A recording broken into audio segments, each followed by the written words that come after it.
the city. I'm your host, Prince Electro Diamond, and today I am here with star of Go for the Gold Season 2, go dancer, Mr. Hollywood Burlesque from 2015 to 2019, Kirby Labrea, who can be seen at Go for the Gold viewing parties Wednesdays at 8 p.m. at Mickey's WeHo. How you doing today, Sexy?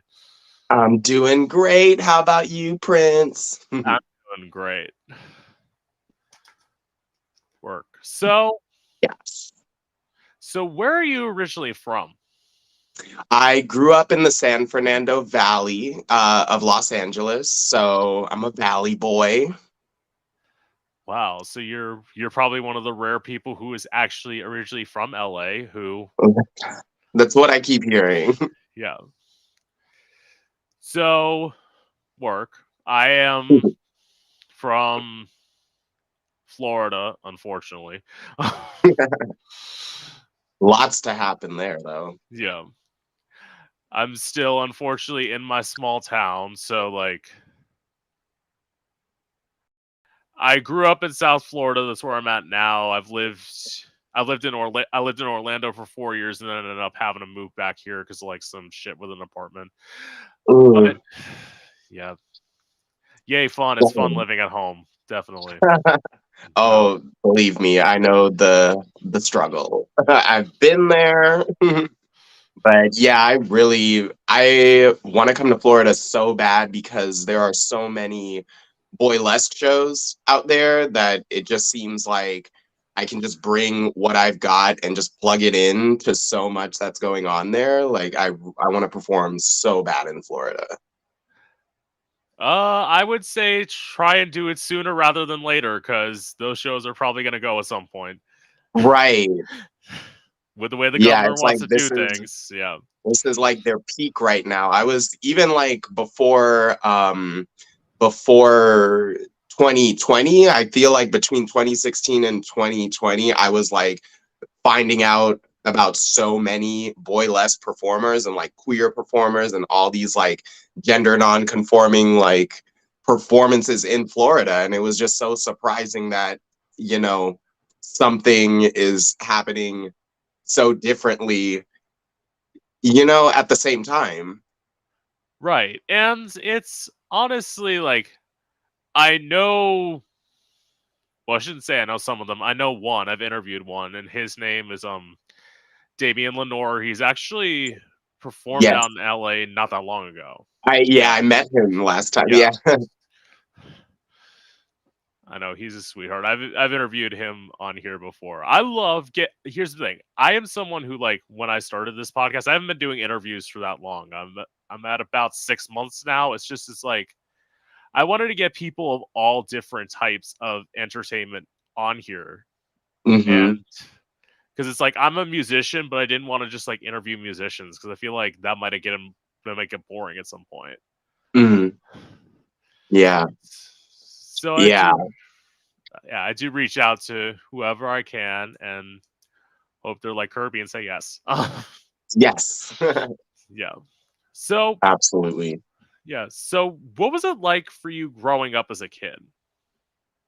Well, funny enough, like falling into entertainment was just so natural because like dad's side of the family is literally like all entertainers, like three generations back, going back to my great grandmother. And my mom's side of the family is also like kind of intertwined in that, also not really musicians, but there are people who were entertainers and like lived entertaining or like lifestyles in the entertainment business. So that overlap was always just so natural and never really belittled. So whenever the desire came, it was always nurtured. Like for me, my siblings, it was always a very nurturing environment. So it was almost like just a matter of time, like when I would step into entertainment and like I'd have to, trying to find my identity was part of the manifestation, I guess. And like my brothers, they were recording artists, like R&B recording artists. So in a Sure. sense, I kind of thought, oh, I'm going to be something like that. I'm going to be a singer or something, in my head, that was what was going to happen. And as time went on, like dance became involved because I was like, oh, how am I going to be a singer if I can't dance? And then dance came into my life and basically kind of took over and consumed me. And after that, I feel like my singing got nurtured because of dance. And, I started to become this whole just being of entertainment passion. And, and that's kind of, I guess, how it evolves.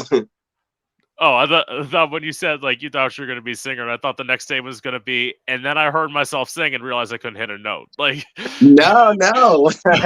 Funny enough, I feel like singing has always been something natural, and almost like I took it for granted for a very long time. Like, just that, yeah, I have the singing voice because my brothers, my dad, it was just always, that thing. But I never really like enjoyed my voice until way later, I guess. I kind of get that because I always say like I look at in terms of like me singing before I started doing drag, and then like me like as I just like over the years like started performing, and it's like I didn't start like loving my voice until probably like 2-3 years ago. And it's Mm. crazy because I've been singing all my life, but it's like I didn't have the like thing. It's like what I've said to people before. It's like I've always felt like I sang too bright, and now that I feel like I've developed the how do I put this? I went to the Christina Aguilera School of Singing, and that's how I like Uh-huh. taught myself how to do like the vocal runs and perfect them and everything. And like that's where I did it, and like through just getting. So I'm like a singer songwriter. So even like through like writing music, I feel like that's just Mhm. like I just learned to love Yeah, like my voice. to find your expression, like your voice. Totally. Yeah. Yeah. So what was it like for you coming out? Very, I guess, really, hmm, very interesting. It's so funny because like everyone who's watched me grow up would probably say like, of course they knew I was gay and whatever, but it's like that notion is starting to like it. I don't know, like the more I live life, the more that starts to bother me a little bit, because it's like, even if you knew, I still had that internal journey, like no matter, like, not to belittle that people were there for me and they like accepted me, but at the same time there was very much an internal struggle with me, because um you know those internal battles with yourself can be very heavy. And even if like people are saying over and over again, like, no matter what, like, we'll accept you or whatever, but it's like at the same time there's something with yourself that you have to get over also. And I feel like that took me a long time, because like I didn't really, in high school, I didn't have a lot of flings or anything like that. I didn't really find myself hooking up until the first time, like my senior year in high school. And even that was just like, it was like, going to Narnia to like go to Sun Valley and hook up with whoever this dude was. And so just picture that, like, like feeling like I'm going to Narnia to like get some dick, and like now I got to put it away and never speak of it again.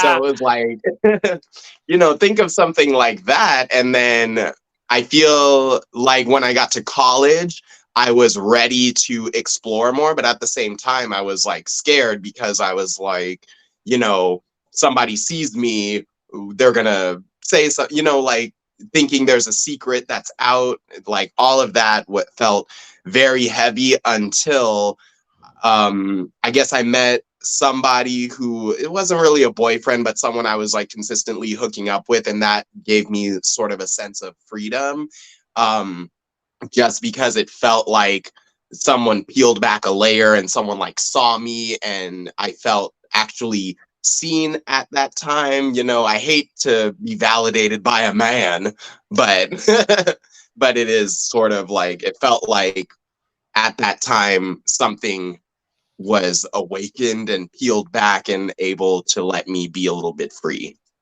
Yeah, I mean, of course, we don't want to be validated by men. I had that experience as well. I'll talk about it a little bit later. It has to deal with body image. So it's Mm-hmm. like I totally get that.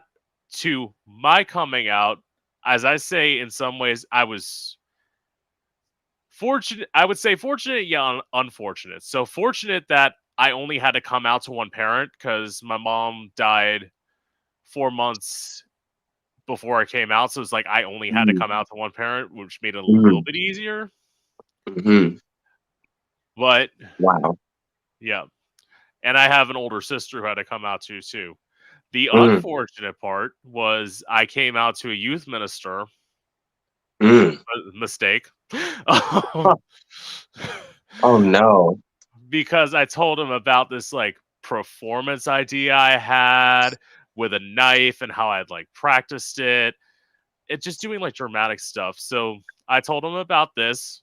He left the room. He came back in about 10 minutes later, said, "You have one of two options. Either you're coming with me or I'm calling the cops."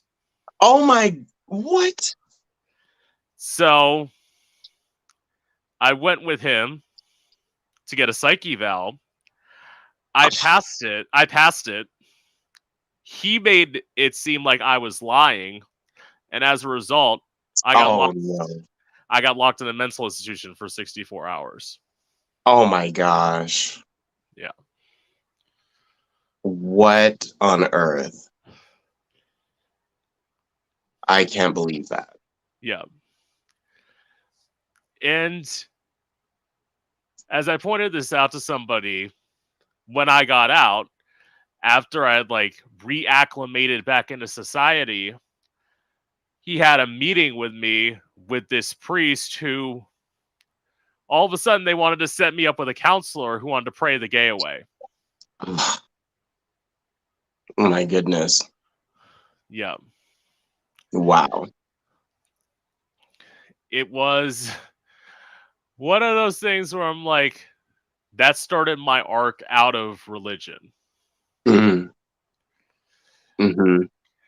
Because as I say, I try not to judge believers now. I am not one, but I try not to judge people who are or Mm-hmm.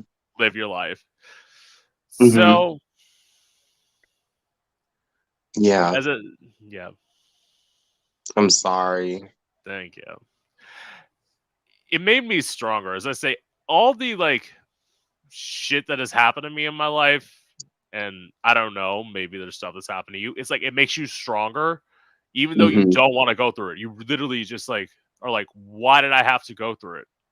Mm-hmm. When you come out on the other side, you're like, oh, That's why.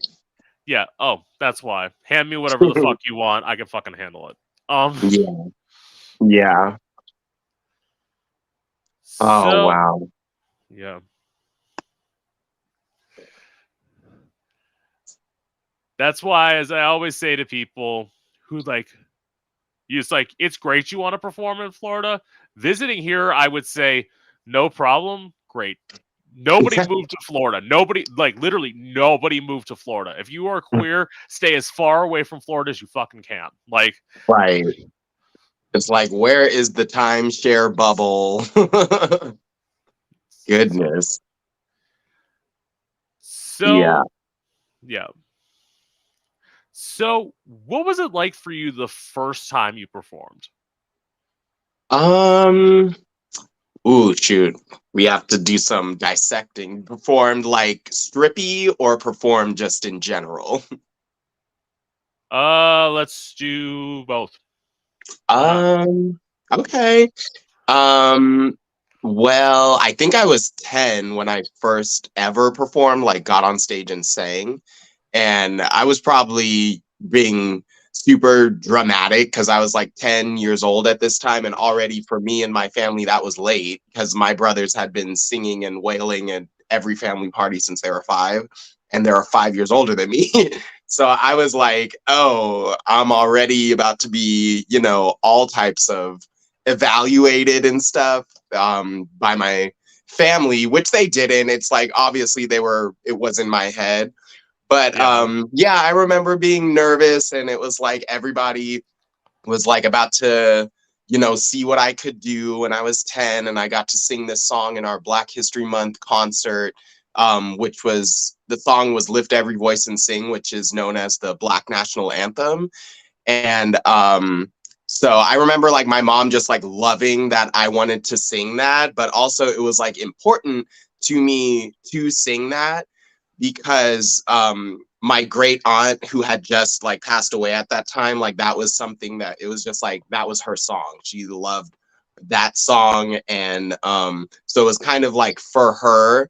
And also yeah, and it was just like I didn't know any other way to manifest something like that being important to me. And it was just like at 10 years old, I was like, I want to sing this song. And I told the music teacher, and I was like, this is the Black National Anthem, if you didn't know it, because he's a white guy, obviously. So, and he put me on stage to sing it. And it was like kind of a big deal at school. Everybody found out I could sing, and it was like this, that, and the other. And that was like, basically that kind of started everything when I was 10. And then a couple years after that, it was just like things were bubbling inside. Like I didn't really take dance classes or anything. I took choir because, that just seemed like the easy way to get some kind of expression out. Yeah. And so did choir in middle school. Then I got to high school, and freshman year, I didn't do anything, like no choir, no dance or anything. And then sophomore year, I decided to do dance because I was like seeing my brothers like rehearse and dance all the time. And it was just like, whoa, like where does this come from? Where do you get these moves from? Like choreography, all that stuff like fascinated me. And so I decided to enroll in the dance class at my high school. And that turned into something that was so crazy because I was thinking we're going to have this dance teacher who had been at the school for a couple years. Then when I enroll in the class, literally the same day, the teacher quits. And so I'm like, what does this mean? I still want to take the class. And so they go through this whole like months of like trying to find a permanent teacher. But at the same time, I was getting exposed to like 3 different professional dancers' styles of teaching. And so even though it was kind of a crazy experience, I still got like very good exposure to like a very good first exposure to dance and like vocabulary. And it was just like literally I got consumed in dance, and it changed everything from there. And I feel like even in high school, it was like I was always daydreaming about like breakaways and like, reveals and stuff, but never knowing what. But if I'm a stripper, people won't take me seriously, and that's a stripper, and like, all that types of back and forth mentally. And eventually, this is what I'm doing. Work. I mean, yeah. First of all, I will say in terms of the vocal part, I totally get that. I was also the choir kid through middle school and high school, literally only because, as I said, if there was like show choir glee club, I would have rather done that because I am the one who's like, why are we singing these songs like from the 1400s? Like, can we sing shit that's like more modern? Yeah. Seriously, and my last 2 years of high school were when Glee came out, so it was like you really thought you were doing something being in choir at that time, believe. Oh, you're less work. Yeah. See, this is the point of how some people say you can't tell black people's ages. I thought Kirby was younger than me. Turns out Kirby's older than me. Yeah. Dirty 30, Birdie. I literally just turned 29 yesterday. So like, Oh, really? yeah, Congrats. thank you. So yeah, so my first time performing, I guess I'll do before I started drag and like after. So I would say the first time I didn't do much like solo performing, even though I always knew I was destined to be an artist. I was the person who like or be a musician because I was always whenever we had time in the choir class, I would be in the back like corner with my Mm. friend like singing him this new song that I wrote and Extracurriculars. yeah. And as I said, didn't do much. And then when I started performing in drag, as I say, being a singer, I actually have one of the like weird drag weird drag experiences because I started doing drag at open mic nights. Oh. So it's like being a singer who performed electronic music, which is primarily what I write, Mm-hmm. going before all these acoustic acts. Mm. Some people either loved me or they hated me, but I feel like that's how it is with like all forms of entertainers. It's either like you love it or you hate it. There's never Yeah. like there's never like a middle ground because I wasn't, how do I put this? I wasn't a safe artist. I Mm. still am not a safe artist, and I kind of love that about myself. I love how I'm not like the cookie cutter clean like Taylor Swift artist. Like no, Mm-hmm. I'm edgy. Yeah. Like one of my vocal inspirations truly is like Lady Gaga. Love her. Yes. And like I identify with that. So like that was so to say what doing open mics. I did open mics in karaoke. I did that like I used to do 2 shows in one night. I did that for five Oh, months and then 5 months and then like I figured I'm like I gotta get rid of one of these because like I can't be doing this wow. every because I would be like leaving my house at 7:30 and not getting home until like 12:30 at night. So it's like, Yeah. yeah, this is not no. It's a marathon. Yeah. Wow. So eventually I just started performing in queer places and now being that I'm in a small town, like I don't do gigs much. Like Mm. probably in the last year I performed 2 times. Like Mm. just Yeah. sad part of living at home. It So happens. I yeah, know. Believe me, like speaking of living at home and being a queer artist, that is like even though my mom was like super supportive of just me being queer in general, the burlesque thing actually was a huge weight on mine and my mom's relationship. Like when that came into the mix and when it became like central to my life, it like caused a huge rift in mine and my mom's relationship. She like had this whole idea that I was like cheapening myself and like that sort of thing. Very trying to be protective, but at the same time, it it came at me in this way like, are you trying to tell me not to celebrate what I've just found in myself? I had to right. relate it to her like that. Like, no matter, you know, how you're offended, you must see what I'm doing to people, what I'm doing for people that is beyond that. It's like way more important than that. I'm not just showing my grundle for no reason. Like, damn it. So, yeah, that was like a huge um, obstacle for me and my mom personally. And it took a lot to make her understand like it's more than me just like showing my ass and slapping my ass. Like I'm fully entertaining people and like kind of changing people's perspectives, and that's what I'm really here to do with this, make them pay attention. Yeah. Yeah, I totally get that cuz like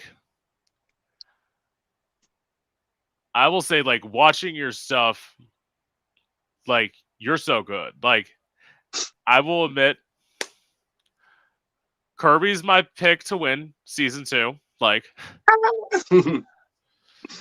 definitely, because there's some people who see Rico and they're like, "Oh, it's time for a white person." I'm like, no, let's have Kirby win this season, and then season 3, y'all put Prince Joshua on, and he can win then. Like, oh my god, that's funny. yeah, I do. I love Prince Joshua. He's good. Yeah. Thank you. You're welcome. Yes. But yeah, I'm all about just the queer liberation. I feel like it also like I feel like I'm so steadfast in trying to be in this celebration of queer liberation just because even when I started Boylesque, I didn't even know if I wanted to be like, you know, like an out queer artist. I didn't know how that was gonna be. I didn't know if I would be able to get gigs, if I was like gonna be a male stripper and what kind of gigs I would get. And it was so funny, but then I just started to realize, like, why am I gonna go into another internal transformation when I've already done this external one, so now I have to do an internal one and change what that is. And so it just came a point where I was like, fuck this. Like, I love being gay, and I don't even want to make myself think for a second that I don't, and just manifest that in any way that I can. And I feel like since that sort of overcoming that hurdle, it's just like I want to just get gayer and gayer. Yeah, because there's so much. I would say probably definitely to like, especially when we come, well, for some people, not for all.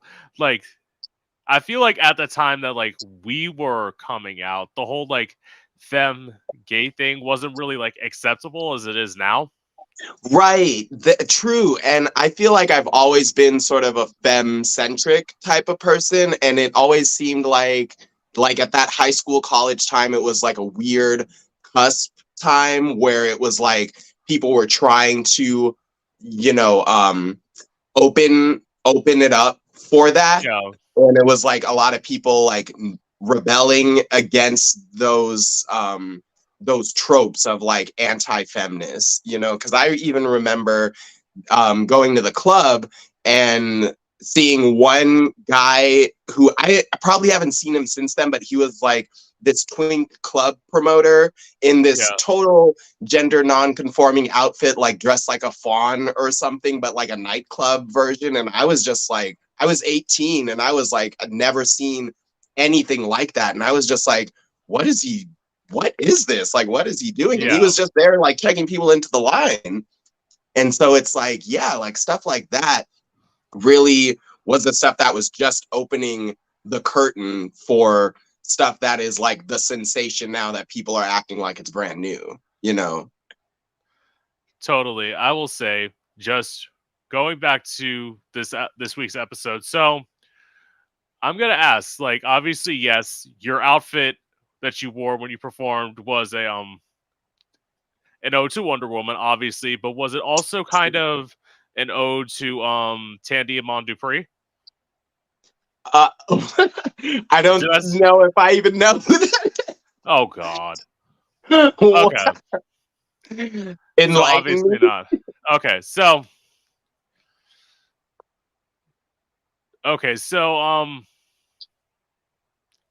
do you watch Drag Race? Not consistently, not the last several seasons, honestly. So, all right, work.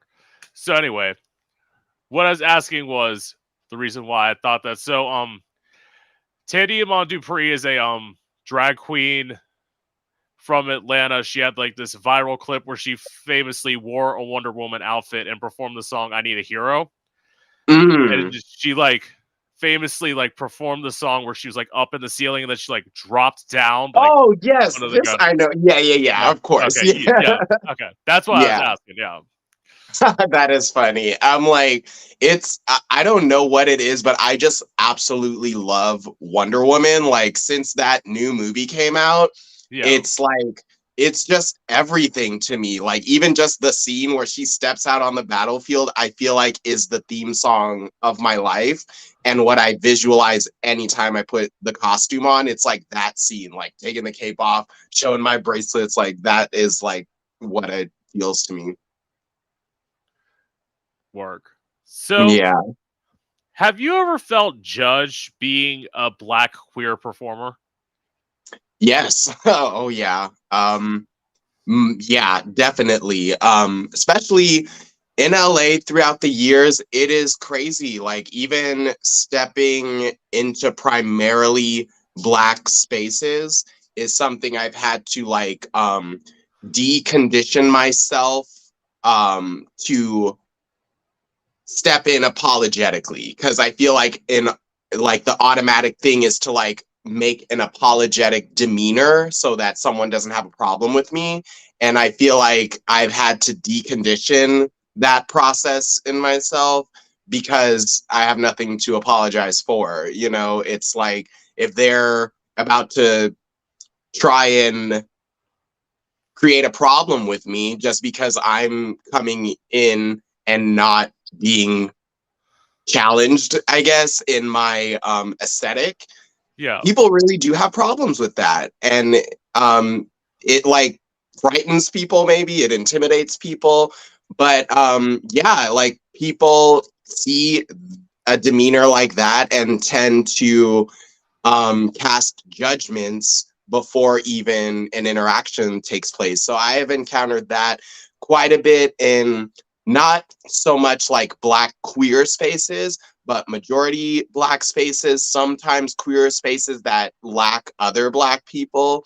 A lot of times I get to the feeling as if like I'm a novelty. Like I wear heels quite a bit when I go out. So a lot of time, or like, you know, tight pants, short shirts, crop tops, whatever. And so people, you know, start to do this thing where it's like, oh, a novelty. This is cute. Blah, you're cute.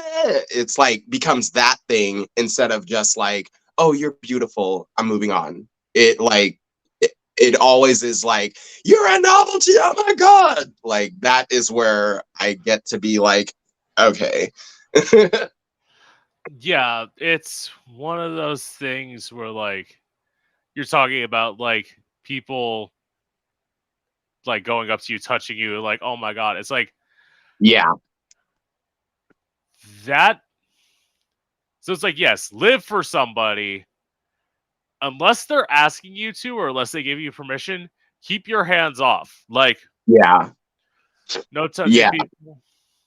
Oh my God. And pivotal point, actually, I was just thinking about this the other day. You know how when people on Instagram, if they're making like a twerking video, if they're like shaking their butt, and then someone's random hand just reaches in and starts slapping their butt like offbeat and can't even hit it on the. I fucking hate that. I fucking hate that. Like, if they're shaking their ass to camera. Yeah. It's like, don't touch people. Shit. I made this point everywhere because I am the person who one time I was performing and I had somebody like I was just like sitting among people and I had like my wig snatched. Shit. Uh-oh.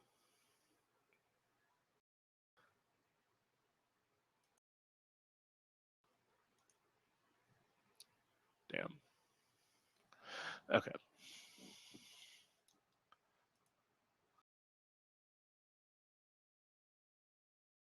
Shit.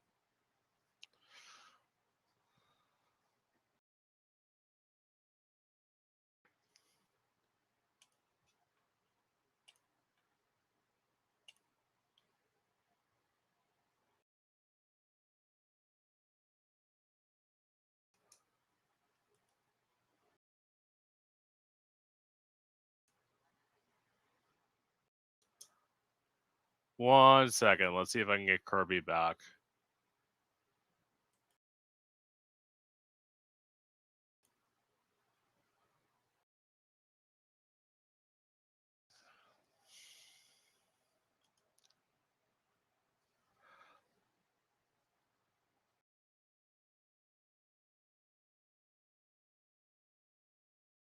Okay.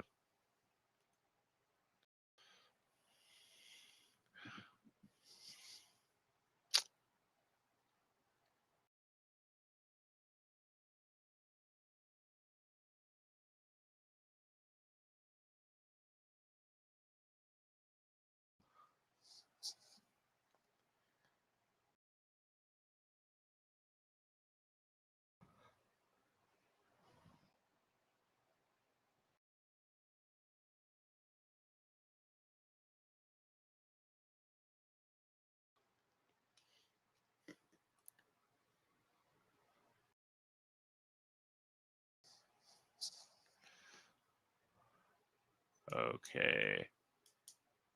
What's going on?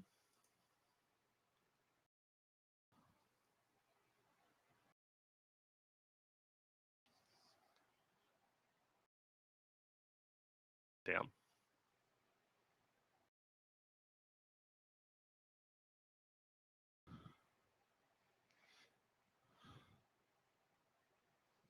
Shoot.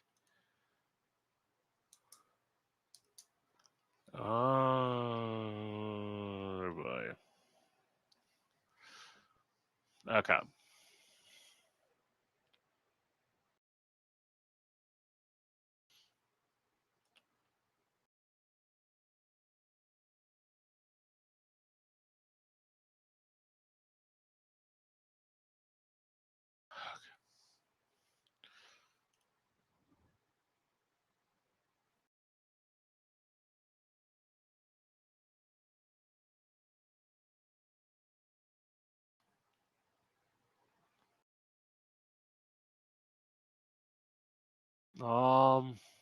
Let's see. Okay, so for those of you who are listening and watching,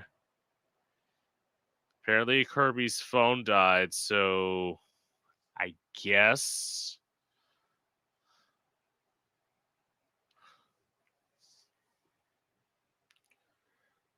I am literally trying to think of what to do. Okay. Sorry about that. That's okay. It's like all good. I was like, I I did was just explain. mid rant. Yeah. So what was I saying? Oh, about like sitting, like performing. I am someone who like I was sitting in the bar one time and I actually had my wig snatched by somebody. But I was Like just like, just by a mortal. yeah, just Oh like my gosh. flat out like, and I'm like, they're lucky Yeah, they. like I cannot stand stuff like that. Like what do you think? They're lucky they got me in a good mood, because if not, I would have taken my shoe off and beat the shit out of them. Like, Yeah. Yeah. Yeah, it's so funny. Like and I feel like the thing with like the people as soon as they see someone start moving their butt, it's like, oh, I gotta slap it. I'm like, oh yeah, my God. Like I seriously just don't get it. And I've now realized what my reaction is gonna be every time, and I've tried to analyze it to see why. But yeah, it's just like I'm gonna get so analytical about it, but it's like, yeah, it's like can't even hit the cheek on the beat.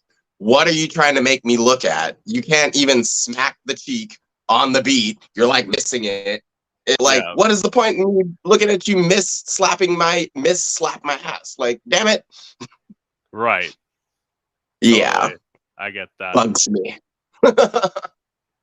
So, what was it like being Mr. Hollywood Boylesque? That was like one of the it's like I honestly it still feels like one of the most important things that's ever happened to me, because I feel like when that happened I had only been doing burlesque for maybe 2 years.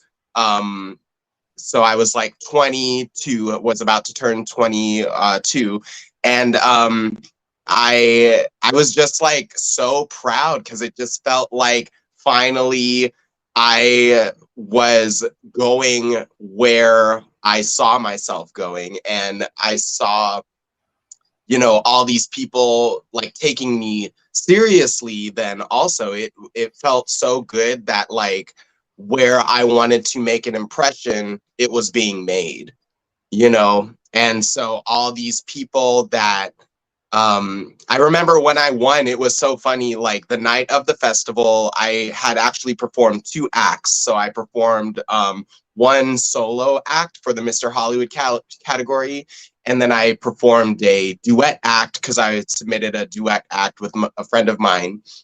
And so I was in the Puss in Boots outfit, which was like for our duet act.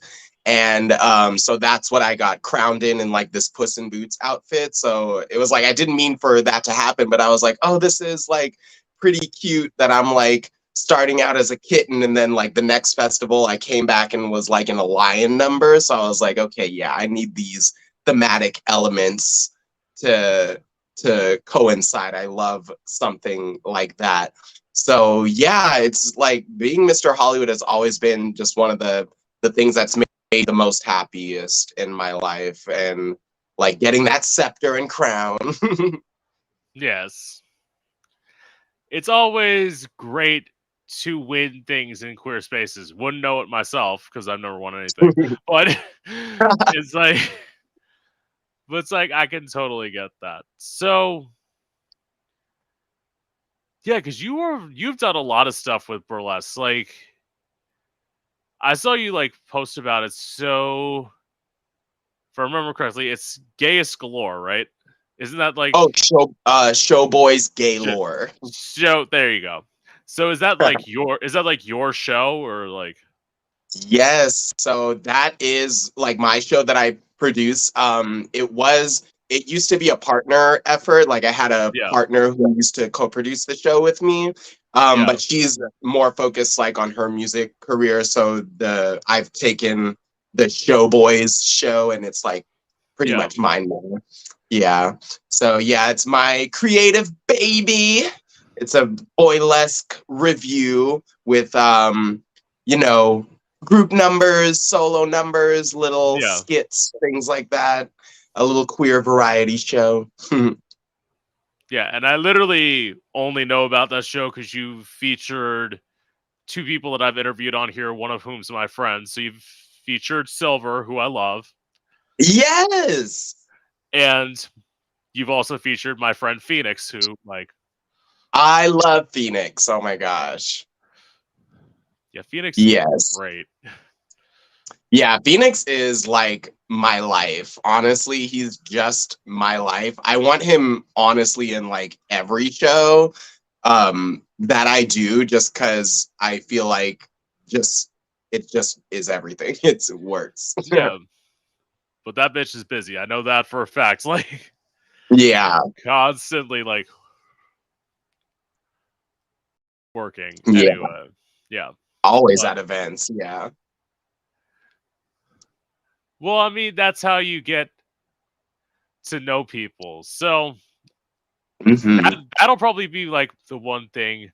So I always say when I leave Florida, at some point, I'm probably going to end up in LA just because, like, as everyone said, it's the inevitable. It's literally, it's easier to interview y'all. You actually show up.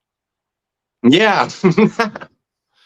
Because I've had plenty of people ghost me. When I told people that, they're like, there's somebody who's like, that's happened to you before? I'm like, yeah.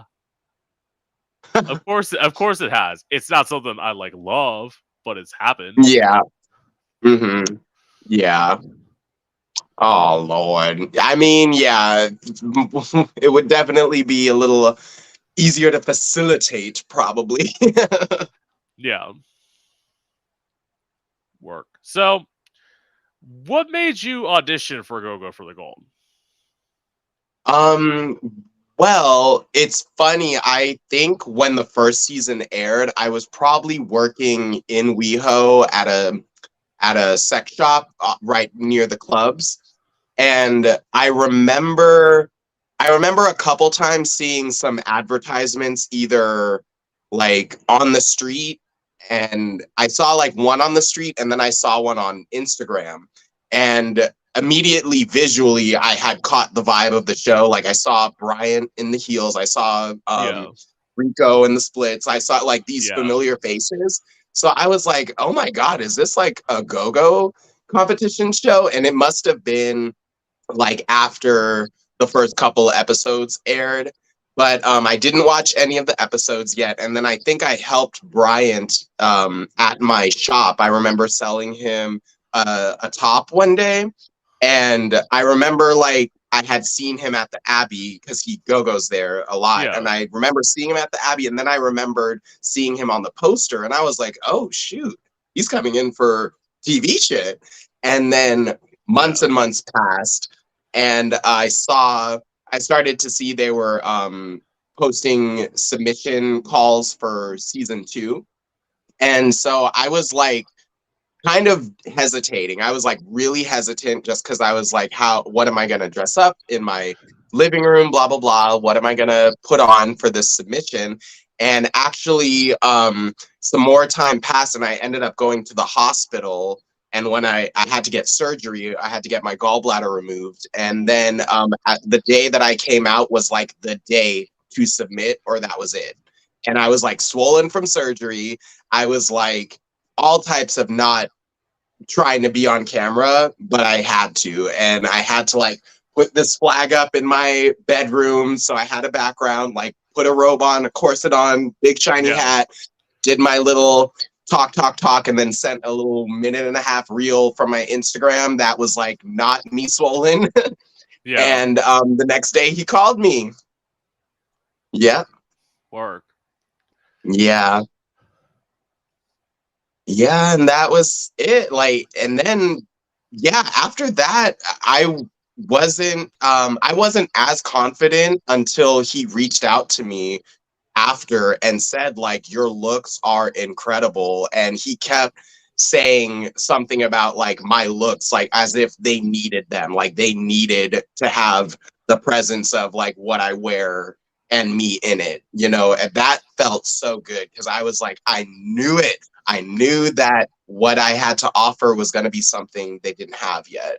Yeah, I mean, of course, your looks are amazing. Like, and like, who wouldn't want that? I mean, this is the thing. I like the fact that like, at least this season, because like obviously I watched season 1. Like, I feel like they're like more accepting of people who aren't like traditional go-go's. More this season than they were last season.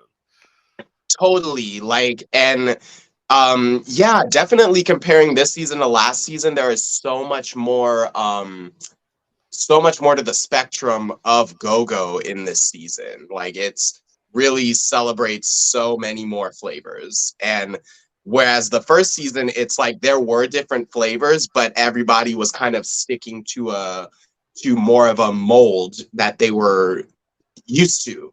Which and even like post that first season, I see like so many of the boys like in their Instagrams and stuff more expressing themselves individually.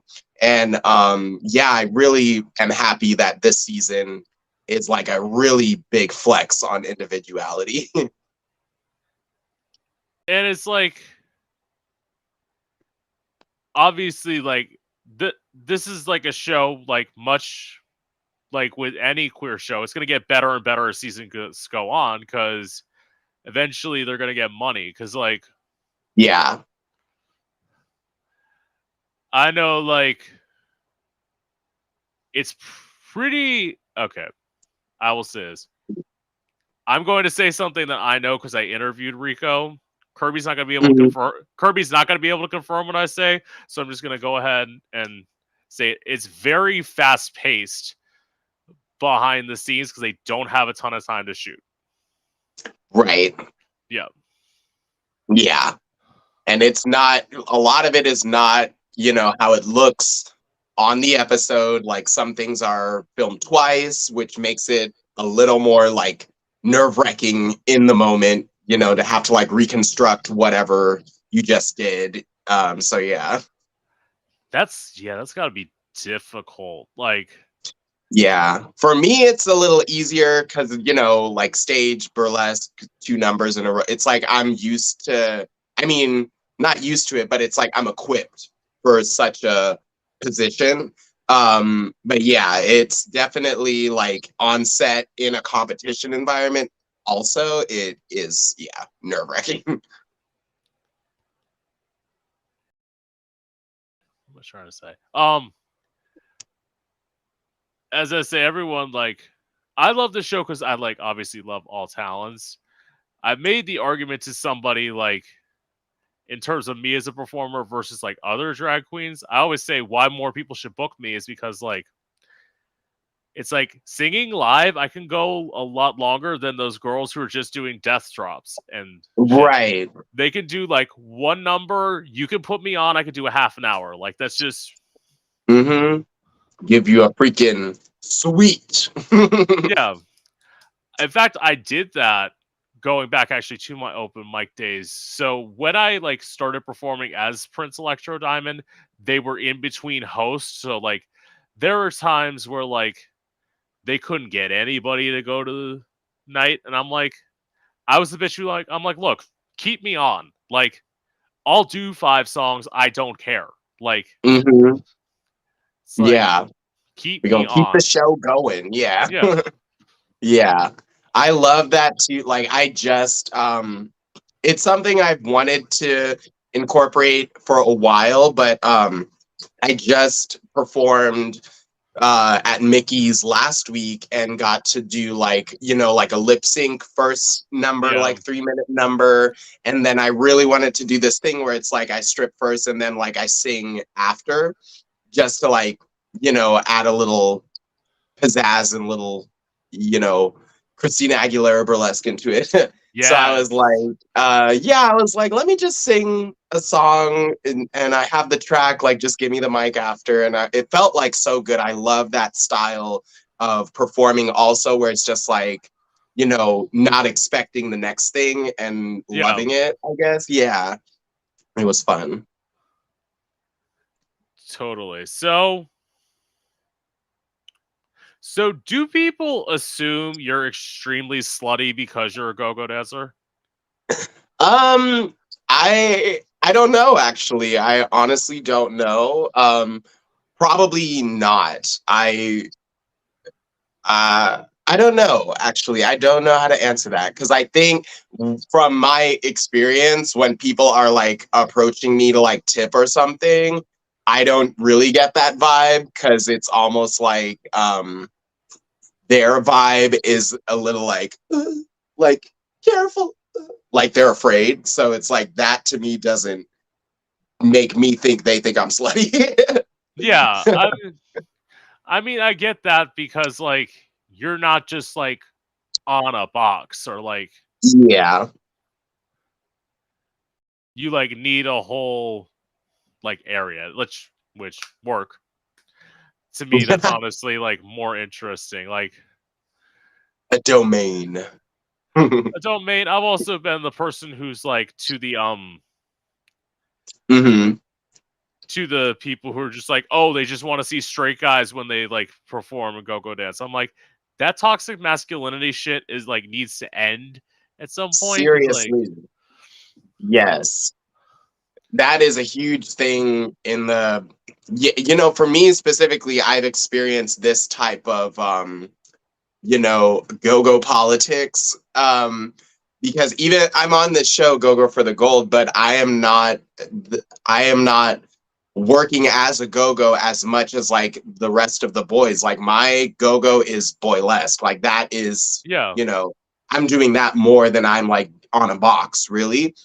Because like in the WeHo circuit, it is, not so much a priority to get a queer dancer or someone who is in the community for the space, but it's more like whatever is the visual payoff more than anything. And then everything else becomes, you know, not as important.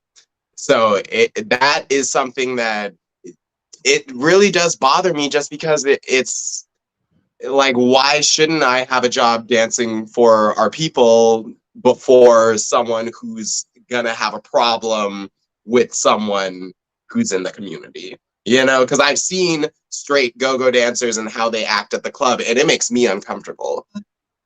Yeah. I mean, Yeah. as like as someone who is queer, and maybe this is just me open-minded, I would rather see you, Silver, um, Christian Michael, Prince Joshua, Tokyo. I would rather see all of you perform for hours over some straight guy who's just gonna shake their dick and like move all that, and it's like Yeah. it's boring. Yeah, and it's almost like an entitled type of performance. Like that is the vibe I get from most straight. And I don't want to generalize either because I have met, you know, non-homo go-go dancers who are friendly and, you know, not rude and entertaining, but it just does something when you know they're straight at the same time. It's like I don't have anything against you, but it's like, what am I really gonna do with this besides give you $1 and walk away? You know, I don't know. Totally. Yeah. Go So politics. yeah. So what's your dating life been like? um uh like dead silence. Yeah, I mean, you know, Grinder is is what I use, and the apps, and it's just, you know, I haven't had any action really. That's all. Wow. Yeah, I'm like with the show and everything. Also, I've been like not really trying to bring too many randos over, like that. So I don't know. I'm in a lurking period right now. I mean, I would get that, especially with you being on a show now. You always have to think, I mean, granted, are you on like the biggest show ever? No. But like Right. are you on a show that people, especially queer people probably in WeHo know? Of course. So Hmm. you have to think, are they here cuz they want to be with me, or are they here cuz they want to be with Kirby Labrea, the person who's the star of this show? Right. And I'm like, I feel like even that, it's like, it's so funny to even start to formulate thoughts in that way. Cause it's like, I don't even want to start gassing myself up in any way to start any kind of, you know, mental thing like that. But it is like, it is funny to go somewhere in WeHo and just hear one person like mention it. And I'm like, oh, that was cool. They know me. But Yeah. yeah, it's like I remember like seeing Heidi in Closet on Grinder. So I'm just like, okay, time to open my Grinder. Every time I go to WeHo, they gotta get a load.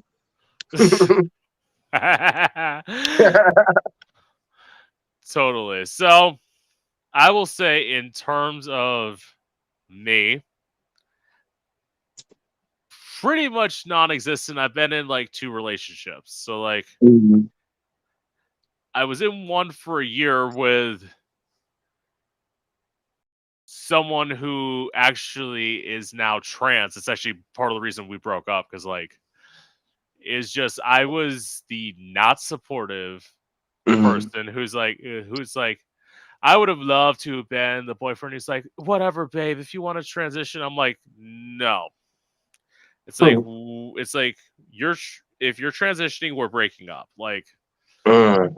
because I am a, how do I put it this way? I am a gay man who does not like topping, and it's like I've done it, Mhm. but it's like Right. if you're gonna go this route, I know how this is gonna end. Like, I see. Yeah. yeah, How long ago was that that was relationship? That would have been God, we broke up in 2017, so it's been a few years. Mm. And it's like now, especially living at home, it's like I don't want to like have to like date somebody while I'm living at home. That just does not sound like fun Mm. to me. Mhm. I can empathize. Yeah, I was my last, I don't know. I guess I've only had two relationships really myself also. One of them led to me being engaged actually, but Wow. unfortunately there was a very unfortunate situation. We were very much in love, but he was from Israel and tried to do like a he tried to like go back and come back, like go back to Israel and then come back so he could renew his visa, but they did not let him because he had worked against his visa, so like he basically got deported when he tried to come back. Oh. And I was like waiting there at the airport for him for like hours, like on the other side, and they didn't let him through. And then we stayed together, like we were gonna get married because like we wanted to be together. But it was just like, that thing dropped like a ton of bricks and I had no money. I was like working on a dancer and part-time job Yeah. salary. So it was like I was trying to be as positive as possible and wanted it to work out, but I was also in a sort of denial because like I just wanted it so bad. And he was being realistic and, ripped off the band-aid after like 8 months and was like, baby, it's only going to get harder after this. So like, can you just think about it? Would this really be realistic? And we decided we had to like step away from it at least until something else can happen where we could meet again, because it's like I never got to go to Israel. He's not undeported yet, like his ban Yeah. is still active. And so it's funny, like this whole one of our things was like always watching Drag Race. And so it's like with this show, it's always been like Yeah. this little secret prayer, like maybe he'll see it, because it's like, we haven't really been in touch, but it's like, not for a flex or anything. And it's like not like I mentioned him in the show or anything, but it would mean a lot for me if he saw it. Aw. Yeah. As I will say, and then in terms of anything other than that, it's mostly sex with, for me, predominantly black guys, literally just because, as I always say, I have a fat ass and black guys are into it. Oh.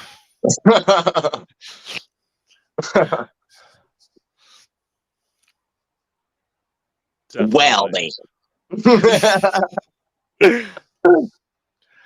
And it's also like, as I always say, like some people have the like glorious story of losing their virginity at 15. Not me. Yeah. I I feel like I've was. lost my virginity like 4 times. Like,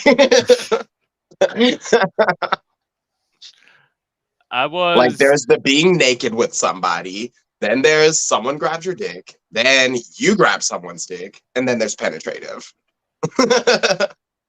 See, I split mine up into when I first like gave head. When's the first time I topped? When's the first time I bottom? Because they did not happen at the same At the age. It same was time. no.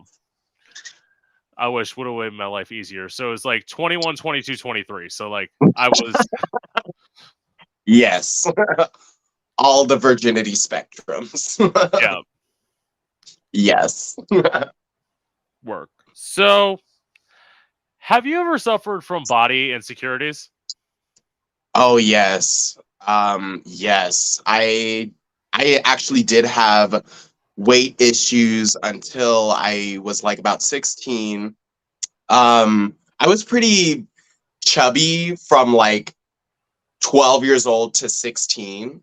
And so I was always like very insecure because my brothers were like very fit, like from their whole teen years. So that always got to me also, because it's like I always saw my brothers, they're so fit and I'm not. And then actually when I was like in my sophomore year of high schools, that's when I started to shoplift diet pills actually. And also like midway in my junior year, like not, I don't know if it had anything to do with the diet pills or whatever, but I was taking so many. And then also I became type 1 diabetic at the same time. Oh, wow. So it was like, and it was unchecked. So when you're not, when your blood sugars are extremely high and not going down, your body eats its own fat. Oh, So wow. so I lost like 30 pounds or 25 pounds in like a month or something like that. It was like jarring to everybody from the outside. Everybody was like, Kirby, you like dropped all this weight. What is happening? My mom was asking me if I took diet pills, and I was lying to her because I just didn't want her to find out.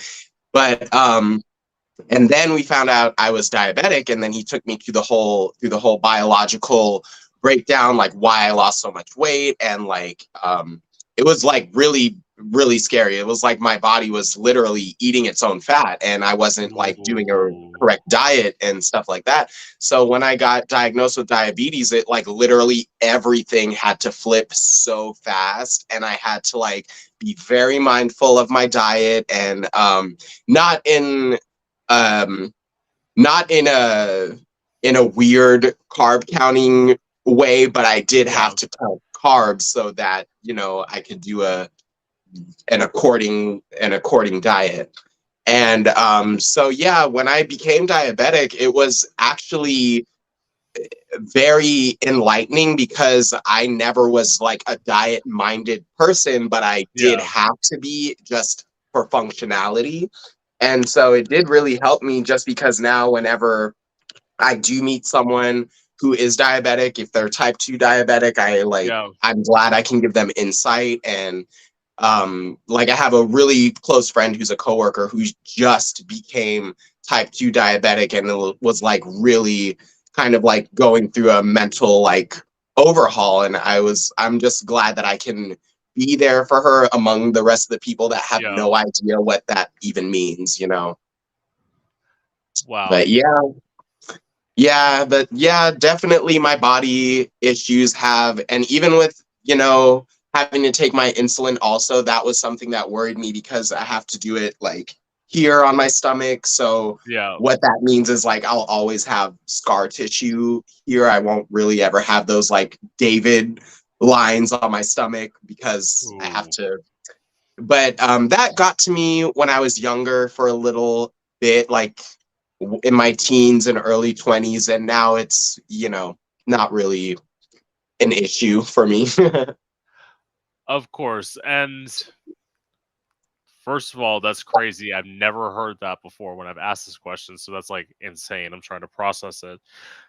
But it's like, obviously, like as I always say, being a bigger person, I definitely had them. I had in my mind, like, which was a completely unrealistic weight of what I should weigh. So I'm 6'3". My vision of what I should weigh was 150 pounds. No.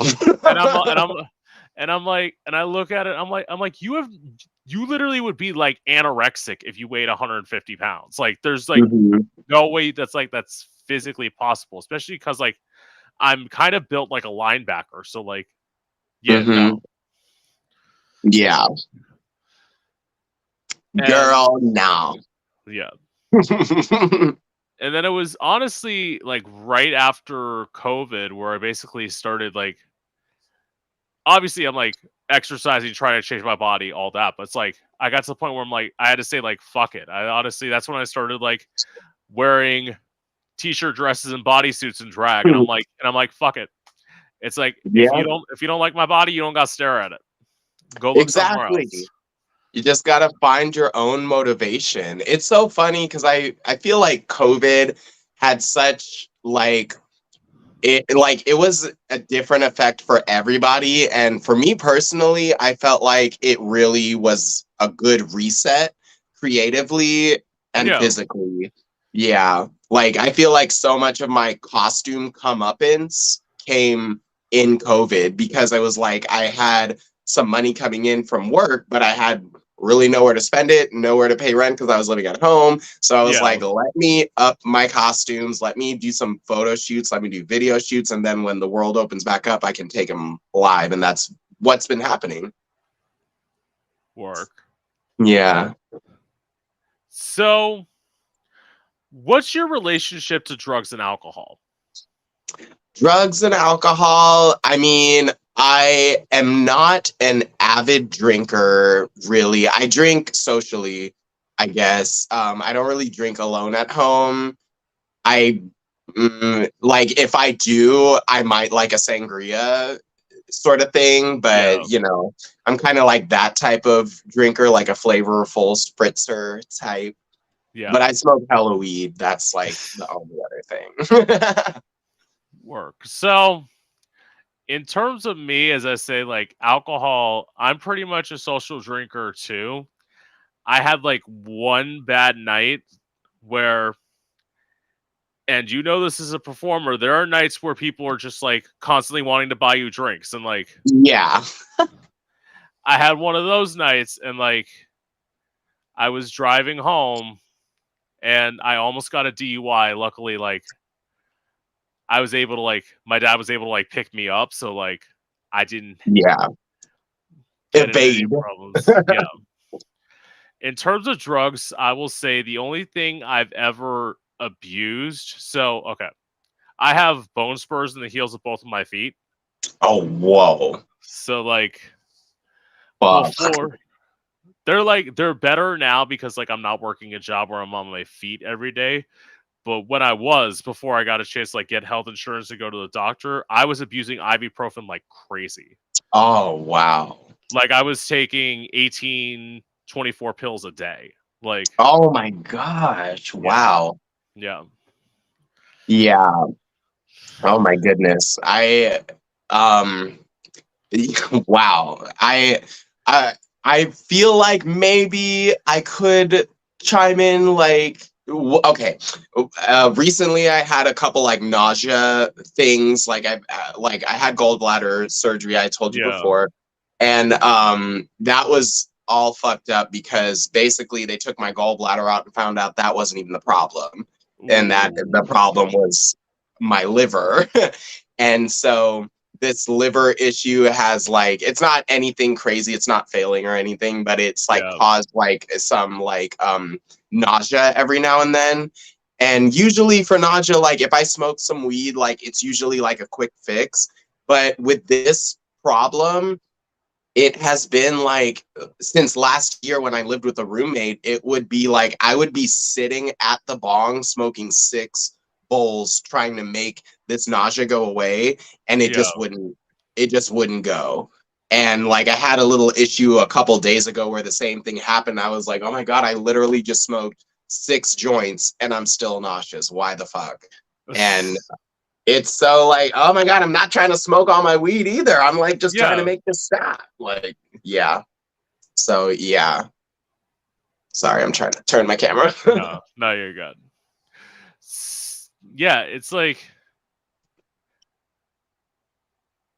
it's crazy. I say it's crazy what we do when we like just try and stop like any sort of like illness. Like Yeah. that's something. So don't do what either Kirby and I did. Definitely don't do what I did because like I only did that for 4 months. Had I gone longer, I probably would have caused liver damage. Like, Right. Yeah. I know. I'm like, I gotta yeah. clean my pipes and everything. Shoot. So, what are your thoughts on how the LGBTQ community is being treated today? Oh, well, oh my goodness. Let me go. Okay, sorry. So, at large, I still get this sense of like people treating us as novelties in a sense, not so much politically. I'm kind of happy with like the liberal political agenda that is to seeking to just have us be presented as equal. And I feel like a lot of media does do a lot of baiting, right? Is doing a lot of baiting right now. Like there's just so much stuff that is so bait, that is the only thing that kind of bothers me about it, because it still comes back to this notion of like we're a novelty that they're trying to commoditize in a sense, and that like our rights are some type of commodity or like a hot topic or something like that. But it's like, no, like it and I feel like the way conversations happen nowadays, it's hard to have it take its own life in that way. But yeah, just like I can't stand the any way that makes us a novelty, that like dehumanizes us, because it's like even underneath so much of a lot of this work, there tends to be like somewhat dehumanizing aspects. There is this one reality show I watched with he's the prince of a province in India, and he's gay. His name is Manvendra Singh Gohil, and he was on a show that was in England, that it was about like three princes looking for love, and he was the only gay one. And this was in like 2012, and just the way that they treated him then is like, it's crazy. You can't even, this guy is a prince, but because he's gay, they thought they can treat him like this on camera, you know, and like say anything this type of way. It was crazy for me to watch that in like present day, because it's like all that stuff is canceled now. Every notion that surrounded the interaction with him, I feel like is utterly cancelable. But I just can't believe that they were able to get away with something so dehumanizing like that then. But like now, with Instagram and all this stuff and everything being a commodity and being like attractive and bait and whatever, it's, you know, it's not, things aren't too different. And especially with like Pride festivities, a lot of even just the fact that Pride was a rebellion is getting washed away from like people that are just like, oh, yay, gay, okay, that flash titties, like, but what about the work that's going into us surviving? You know? Right. Yeah. And I guess that was a long answer. No, you're good. So, like, in terms of that, even some of the language that was used by people back in 2011, 2012, that era, like, to see my, like, greatest example I always go to is the A-List New York, where Austin Armacost was literally talking about a drag queen and used the T word to describe them. It's like, yeah, like what? It's like, seriously? Like, I thought, it's like, this is a show that was on Logo, and you're telling me that this was acceptable back then, whereas like now, now you get canceled for it. Like, literally, Diego Sanz proved that, like, getting canceled for doing the exact same thing. He was like, I'm just gonna say the word. It's like no. It's like, no. And even to like a bigger point of trans people, the like whole Rose Montoya like controversy where it's like, oh, she did this at the White House, like that was such a big deal. I'm like, there are people fucking dying. Like, that's what y'all should be talking about. You don't need to be talking about like this like TikTok video. Yeah. Seriously. Yeah, like it, yeah. It's very it's just frustrating, like the dehumanization more than anything is where I feel like people need to check themselves, because it's like they're, especially with like just everything on our phones, it's like people are going with this notion like, oh, I can do that, and I can do that. It's like, the accessibility, I feel like, is playing tricks on people's minds to make them not want to care and make them take so many things lightly, unfortunately. Yeah, Yeah. totally. So, okay. To my final question, I always say this is the one that always stumps people. So, what's the biggest misconception about you? Oh, I definitely would probably say, it might sound funny, but that I'm only a bottom, I guess. Like, I'm pretty hella verse, and it's not a conversation that it's not something that comes up often, but it's like something that it's readable on people for Yeah. them to think that of me, I guess. And it's quite the contrary. It's because I mean, bottoming is a verb, it's not a noun. So that. yeah. It's also, it's like okay. You're a little bit feminine, and that's why people think that. It's like let's just automatically assume Mm-hmm. somebody is a bottom. It's like, well, gee, how about you just ask them? Yeah. Seriously. But even with that, like, the whole that part of our culture is a funny thing to me. Like, I'll call it like bottom blasting or bottom shaming.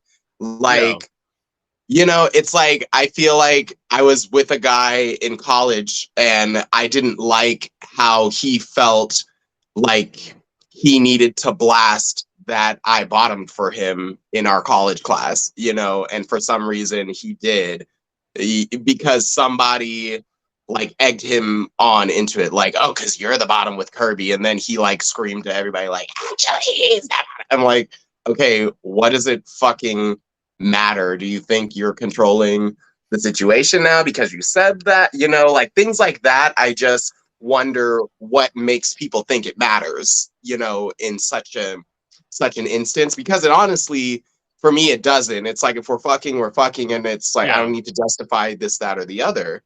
But for some people, it is something else. And to that, it's like, with the people who do bottom shame, it's like, well, gee, I'm pretty sure you're the one who wants something to fuck. Yeah.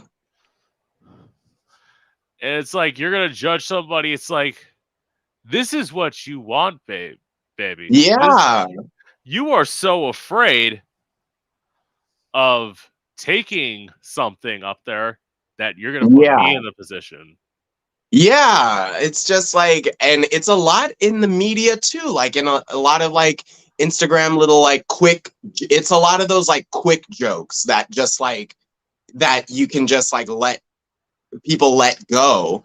And that's the thing where I'm like, but I'm not gonna let it go, because it actually is that important if you're gonna try and shame me for something. Totally. Yeah. Well, with that being said, it was great having you on. Yes, thank you so much for having me. Wait, what is the biggest misconception people have about you? Usually guests not calling me about not getting away with this question. So, certain people will say I'm extremely shady. I'm not. It's like, sometimes I'm not. I say I'm not shady. I'm just blunt. Like, Mm-hmm.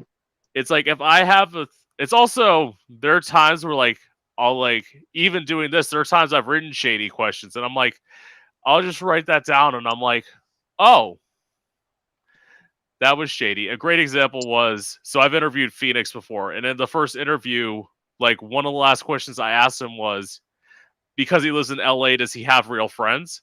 And like, Oh my God. And he said, "Oh my god, the shade." I'm like, ooh, yeah. Maybe just a little umbrella.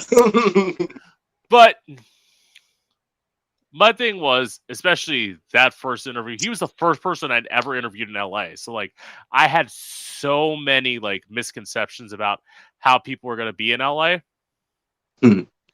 Which you probably know living there. Stuck up, Oh yeah. egotistical, only care about following, won't listen to you if you don't have above this. Like Hmm.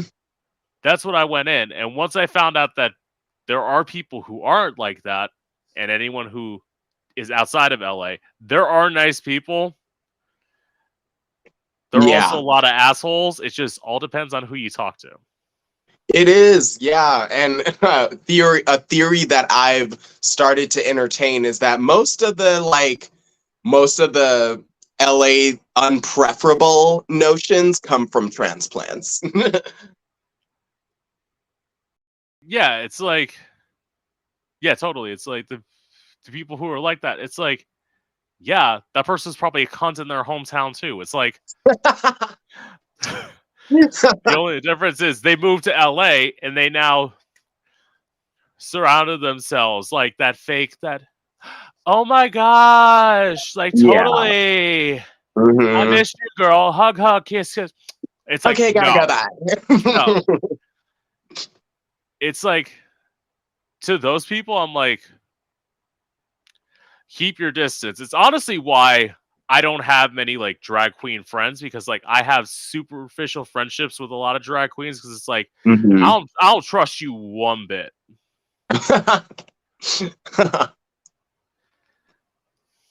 It's like because I hear about the shit you're talking about me when I'm not there. Exactly. Yes. Hmm. I did the research. And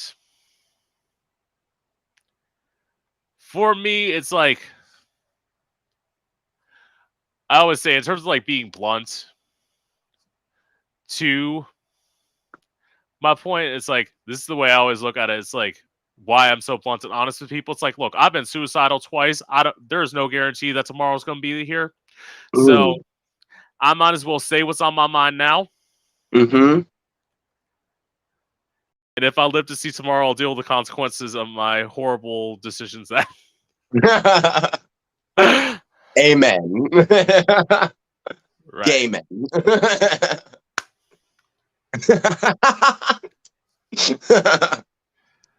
I do. Yes. Yeah. Where am I? Outro. Right. I didn't think so. With that being said, this is Gay Out the City. I'm your host, Prince Electro Diamond, and I hope you've enjoyed.